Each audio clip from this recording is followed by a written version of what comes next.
This video was made possible by Dashlane. Protect your online identity for free at dashlane.com/HAI.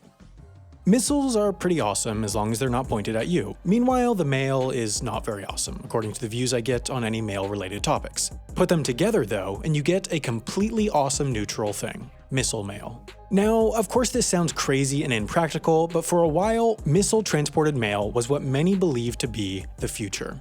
There are plenty of ways that mail has been or is delivered beyond just planes, trains, and automobiles. For example, 100 years ago, mail was delivered by sled dog in Alaska and by telemark skiers in Colorado. Still today, mail is delivered by boat for houses on Geneva Lake, Wisconsin, by helicopter for residents of Little Diomede, Alaska, and by mule for those that live in Supai, Arizona. Only about 3,000 people ever, though, have had their official US mail transported by rocket.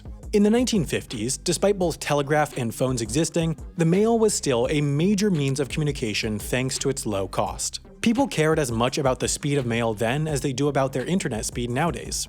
Trains are slow, cars are faster, planes are even faster, but missiles are the fastest. Therefore, that was the high IQ idea: delivering mail by missile. Now, you might notice a few issues with this plan. Missiles are expensive, hard to retrieve, and oh yeah, they are literally supersonic death machines. Even if you take the explosive out of a rocket, it plus the ground is not a recipe for success. Unless you're going for widespread death and destruction, but that's bad, I'm told. Nonetheless, this has been tried a few times throughout history at a small scale. Not the death and destruction, to clarify, the US tried that at full scale, but the missile mail.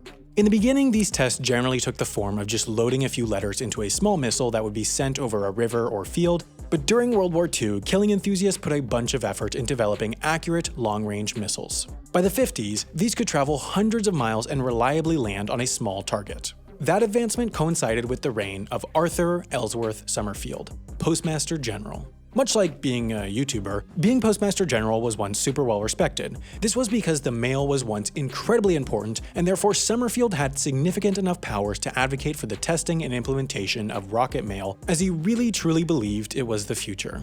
He rather famously said, "Before man reaches the moon, your mail will be delivered within hours from New York to California, to England, to India, or to Australia by guided missiles. We stand on the threshold of rocket mail." In reality, all that he was on the threshold of was wasting a lot of money.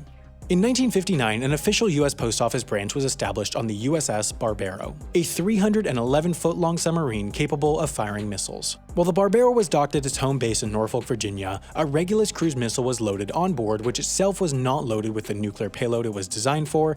It was loaded with 3,000 pieces of mail. The submarine then left Norfolk, headed into the Atlantic Ocean, and sailed south. After a few days, it reached roughly here, and at 12 noon, the submarine fired its special mail missile.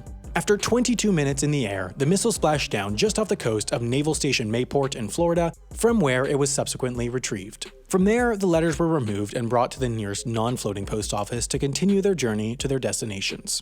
Now, considering that most of the letters were headed to DC, Europe, and the rest of the world, this rocket moved the mail, well, in the exact wrong direction. All the letters in the missile were actually written by Postmaster General Summerfield to the US President, politicians, and the Postmaster Generals of every other Universal Postal Union member country. This test was a mix of the military showing off to the Soviets and Summerfield showing off to the politicians and his postmaster friends.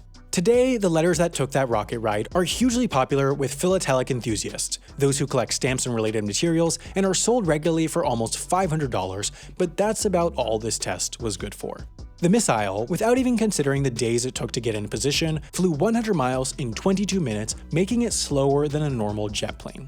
Even though modern missiles are much faster, they're still hugely expensive and often can't be reused. It doesn't take a genius to figure out why mail delivery by rockets never caught on. With widespread jet planes and the internet nowadays, there just isn't the need anymore for super fast mail delivery.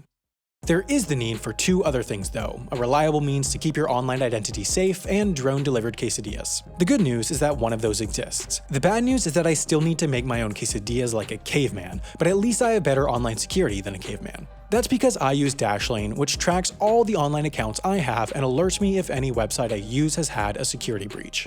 It also tracks the dark web to see if any of your data is up for sale, has a built-in VPN so that your Wi-Fi connection will be secure even on insecure Wi-Fi networks, and keeps all your passwords in one super secure place so you can have complex ones without forgetting them.